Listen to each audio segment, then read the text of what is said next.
ይህ እንግዲህ በጣም ነው የምታሳዝነው። እውነት ለመናገር እራሷ ላይ እንግዲህ ከባድ እርምጃ ወሰደች ማለት ነው። ጌታዬ ሆይ አንተ አይ አልወስድሽም የምትለኝ ከሆነ እኔ በዙሪያዬ ያሉት ሰዎች ከሚጨነቁ ራሴን በራሴ ብገላግል ትቀየመኝ ይሆን? ፈጣሪዬ ሆይ በቃ አማራጭ የለኝም ብላ እንግዲህ መድኃኒቱን በግድ ተንጠራጥርታ መድኃኒቱን ወሰደችና እንግዲህ መድኃኒት ውስጥ ከዛ በኋላ የናሆሜ እናትና አባት ግን ህልማቸው ጥሩ አይደለም ሰሞኑን ማለት ነው። ናሆሜ ናሆሜ ናሆሜ ነው የሚሉትና እንግዲህ አስባችሁታል። መሮ አንድ ነገር ከሆነች እሱ የሚሆነውን አላቅም ብቻ እና በጣም ነው ያሳዘነኝ ናሆም። እሷ ግን እንደዚህ ማድረግ የለባትም። እውነት ለመናገር ለናሆም ማሰብ አለባት፣ በዙሪያዋ ላሉት ሰዎች ማሰብ አለባት እና ራሷ ላይ እንግዲህ የከፋ እርምጃ ወስዳለች ማለት ነው በሚያሳዝን ሁኔታ። እውነት ለመናገር በጣም ነው ያሳዘነችኝ።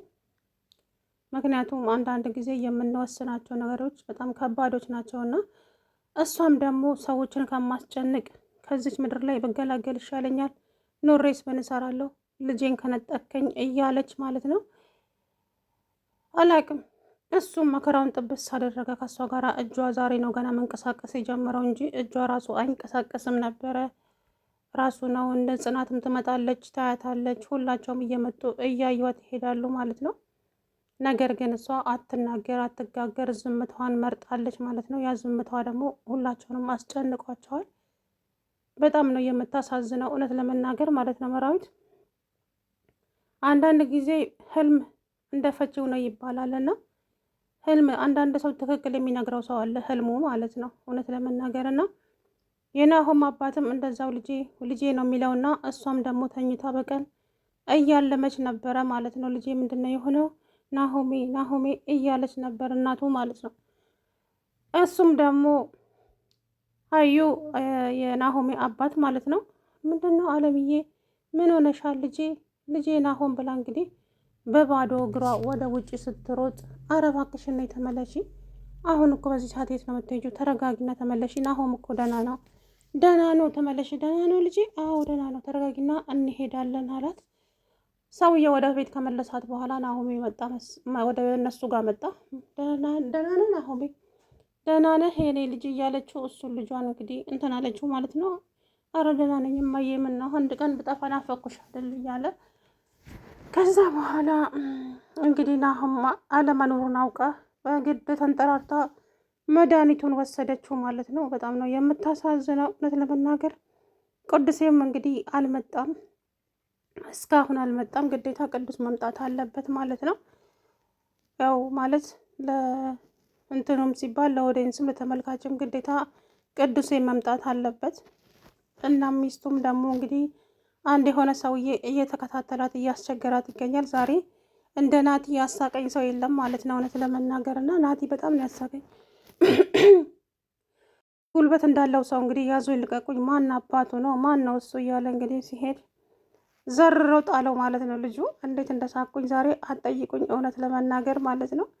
ነገር ስራ ሁሉ ነው የሚያስቀኝ ናቲ ማለት ነው። ምንም ላያደርግ እኮ እንዲሁ በቃ አንተ ዛሬ እዚህ ጋር ዘርሬ ሰፈሩ ስጋ በስጋ እንዳላረግ ሲለኝ የተሳቁት ሳቅ እንዳትጠይቁኝና መሩዬ በጣም አሳዝነኛለች። ጆከርም ደግሞ እንግዲህ ለሰኒ ፍቅሩን ገልጾላታል። ግን ደግሞ እኔ ላንቺ አልገባሽም፣ ስለዚህ የራስሽን ህይወት መኖር አለብሽ፣ ለምን እንደዛ ትላለህ? ቆይ እኔ ብዙ ችግር ያለብኝ ሰው ነኝ፣ ልታሰርም እችላለሁ፣ ስለዚህ እባክሽ የራስሽን ህይወት ኑሪ አላት ማለት ነው። ከዛ በኋላ በጣም እንዴት ነው የምትሄደው ብላ እንትን ስትለው ገፍትሮ ጥሏት ሄደ ማለት ነው። የሆነ ሰውም ደግሞ እየዛተበት ይገኛል ይመስለኛል። እንትና አልሞተም፣ ስፒድ ማለት ነው። ስፒድ አልሞተም፣ እያመጣ የሆነ ነገር እያስቀመጠለት ይሄዳል። ነጽን እና ሰኒን ተዋት፣ እኔ እንደፈለግ አድርገኝ፣ ሰኒን ምንም እንዳታረጓት፣ እሷ ምንም ነገር የምታውቀው ጉዳይ የለም እያለ ነው ማለት ነው። ምክንያቱም አልሞተም፣ ስፒድ አለ ማለት ነው። እና ይሄ ባለፈ ሞተ ያሉት አውቀው ነው ከአይናቸው ዞር ለማድረግ እንጂ በጭራሽ አልሞተም አለ ስፒድ። ያ ነገር ደግሞ በጣም አስጨንቋታል እሷን ማለት ነው።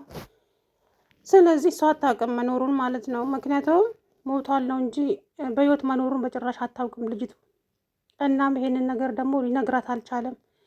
ምንድን ነው የሆንከው? ምንድን ነው የተፈጠረው? እባክህን ንገረኝ ብትለውም አንቺን የሚመለከትሽ ነገር ስላልሆነ አልነግርሽም። አርፈሽ መትቀመጭ ከሆነ ተቀመጪ እያለ እሷ ይዝትባታል።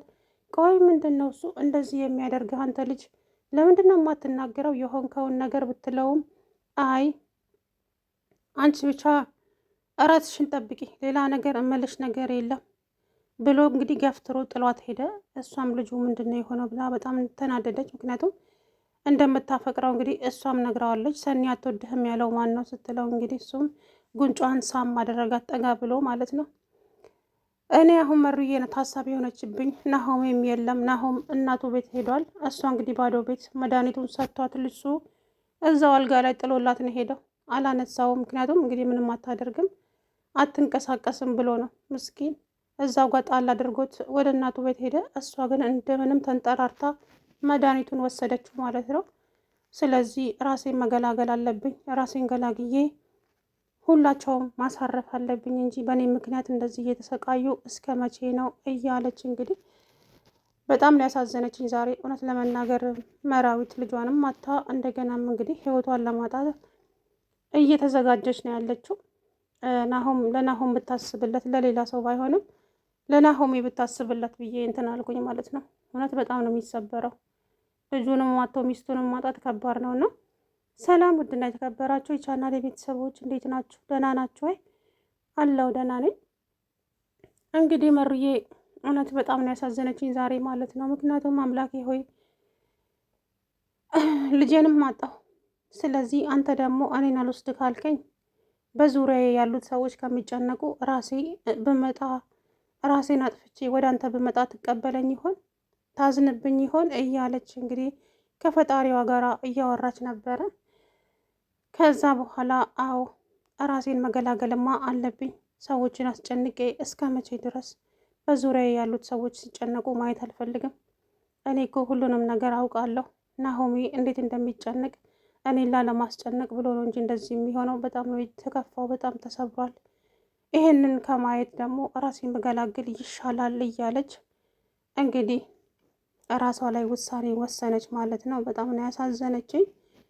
እሱም እናቱ ጋር ሄዷል። እናቱ ደግሞ ህልም እያለመች ነበረ። እንግዲህ ናሆሜ ልጄ የሆነ ነገር ሆኖብኛል እያለች ኧረ እባክሽ ተረጋጊ፣ ምንም አልሆንም፣ ምንድን ነው የሆነው ሲላትም አላቅም አዩዬ ልጄ ግን የሆነ ነገር ሆኖብኛል አለ ማለት ነው። ከዛ በኋላ እንግዲህ እየሮጠች ወጣች። እየሮጠች ከወጣች በኋላ አዩ መለሳት። ማነው ባሏ? አረ ተመለሺ አለምዬ፣ ምንድን ነው እሱ? ተረጋጊ እንጂ። ምኑን ተረጋጋሁት? አልረጋጋም፣ ልጄ የሆነ ነገር ሆኗል ስትል አረ ደህና ነው እኔ አሁን አናግሬዋለሁ፣ ነይ ወደ ቤት ተመለሽ ብሎ ወደ ቤት መለሳት። ከዛም እነሱ ወደ ቤት ከተመለሱ በኋላ ናሆሜ መጣ ማለት ነው። የኔ ልጅ ደህና ነህ ብላ አቀፈችው። ከዛም በኋላ አዎ እማዬ አንድ ቀን ባልመጣ ናፈኩሽ አይደለ? በጣም ልጅ አይደለህ እንዴ? 9 ወር በሆዴ የተሸከምኩ ልጄ ነህ እኮ ብላ አቀፍ አደረገችው። እሱ እንግዲህ ከአባቱ ጋር ዝን ብሎ ቁጭ ብሎ ሚስቱን እያሰበ፣ ነገር ግን እሷ ናሆሜ እንደዚህ ሲጨነቅ ማየት አልፈልግም። አምላኬ በዙሪያዬ ያሉትን ሰዎች በጣም አስጨንቄያቸዋለሁ አውቃለሁ። ስለዚህ ራሴን አጥፍቼ ወደ አንተ በመጣ ታዝንብኛለህ አለ ጌታዬ። ግን ምንም አማራጭ የለኝም፣ ራሴን አጠፋለሁ ብላ እንግዲህ መድኃኒቱን ሰብስባ ካልጋ ላይ አነሳችሁ ማለት ነው። እንደምንም ተንጠራርታ እኔ ደግሞ መድኃኒቱን እንዳታነሳ ላለው በውስጤ ማለት ነውና፣ ግን እንደምንም ታግላ መድኃኒቱ ወደ እሷ ሳባ አደረገችው። በእርግጥም ውሃ አጠገቧ ያለ አይመስለኝም። በምን እንዴት አደርጋ ትውጣዋለች መድኃኒቱን? እና እንግዲህ አላቅም ናሆም ምን እንደሚገጥመው በእውነት። እሱ አንድ ነገር ከሆነች እሱ አስባችሁታል ምን እንደሚሆን? እና እንግዲህ ናሆምዬ እሱ ፈጣሪ የሆነክ እንጂ የምልህ ነገር የለም። በጣም አሳዝኖኛል። አንዳንድ ጊዜ ብቻ መሩዬ ምንም እንድትሆን አልፈልግም። እና ናቲ ደግሞ ዛሬ በሳቅ ነው የገደለኝ ማለት ነው። ወይኔ እናቴ እንዴት እንዳሳቀኝ። እኔ እኮ የገረመኝ እንደ ውጥርጥር ብሎ ወደ ሰውየው ሲሄድ እኮ ነው። ማን እንደሆንኩ አታውቅም አይደለ? አላሳይ ብሎ እንግዲህ አንዴ በቦክስ ሆዱ ላይ ሲለው ወይኔ እናቴ አላ። እውነት እንዴት እንደሳቁኝ አትጠይቁም። ዛሬማ ያልመታው ሰው የለም ልጁ። ኒናንም ጭንቅላቷ ውስጥ ቀወራት። ያችንም የቅዱስን ፍቅረኛም እንደዛው ልጁ እንግዲህ ጥፊ በጥፊ ያደርጓቸዋል ዛሬ ማለት ነው። ኒናም ደግሞ ማን እንደሆን ካላወከኝም አይደለ እንግዲህ አሳይሃለሁ ብላ እውነት በጣም ነው ያሳቀችኝ ማለት ነው ዛሬ። እናም እኔ የሳሰበኝ እኔ የዚች ልጅ ነው አሁን የመሩዬ ማለት ነው። መሩዬ በጣም አሳዝናኛለች የምር አላቅም። ፈጣሪ አምላክ ብቻ እሱ ከሷ ጋር ይሁን እንጂ ናሆሜ አሁን ከተሰበረ ዳግም አይነሳም ማለት ነው። ምክንያቱም ስራውንም ጥሎ ሁሉን ነገሩን ጥሎ እሷን እያስታመመ ነው ቤት ውስጥ ያለውና እንግዲህ ፈጣሪ አምላክ እሱ ይሁነው። አላቅም በእውነት አሳዝኖኛል። እሷም ደግሞ እንደዚህ አይነት ውሳኔ በራሷ ላይ ስትወስን ይከብዳል። አላቅም እሱ ፈጣሪ ከሱ ጋር ይሁን። እሷንም ደግሞ እንግዲህ ለናሆሜም ሲል ፈጣሪ ያትርፋት። እውነት እሷ የሆነ ነገር ከሆነች እሱም እንግዲህ የሚያደርገውን ነገር አያውቅም። በተደጋጋሚ ህልም እያዩ ነው እናትና አባቱ ልጄ ልጄ ነው የሚለው። እሱም ደግሞ ልጄን የሆነ ሰው በጦር ሲወጋው አይቻለውኝ፣ ፈጣሪ ሆይ እባክህ ልጄን ጠብቅልኝ እያለ ነበረ ማለት ነው ናሆሜ አባት። እናትየዋም ደግሞ ዛሬ ሶፋ ላይ ገደም ብላ እንግዲህ ልጄ ናሆሜ ናሆሜ እያለች እየጮኸች ነበረ። አረ ምንድን ነው አለምዬ ምን ሆነሻል ሲላትም እንዲህ ናሆሜ ልጄ ደህና ነው ልጄ ስትል እየበረረች ወጣች ማለት ነው። እሱም ተከትሏት አረ ተይ ተመለሺ ሰው እያየሽ እኮ ነው ምን ሆነሻል? ደህና ነው ተረጋግተሽ እንሄዳለን በቃ ነው ያላት። ወደ ቤት ሲመልሳት ናሆሜ እናቱ ጋር መጣ ማለት ነው። በዛ ቅስፈት ነው እንግዲህ መራዊት ራሷ ላይ እርምጃ የወሰደችው። መድኃኒቱን ሰጥቷት እሱ ምንም ከቀልቡ ስላልሆነ መድኃኒቱን ከዛ ጋር አላነሳውም ነበር። ሰጣትና ብቻ ወደ እናቱ ሄደ። እሷም ዞር ብላ ስታየው ያንን መድኃኒት አልጋ ላይ አየችው። አንስታ እንግዲህ ቃም አደረጋ። አላቅም በምን ውሃ ትውጠዋለች፣ ግን በእርግጥ ውሃ ለማጠገቧ ብቻ ነው እንጃ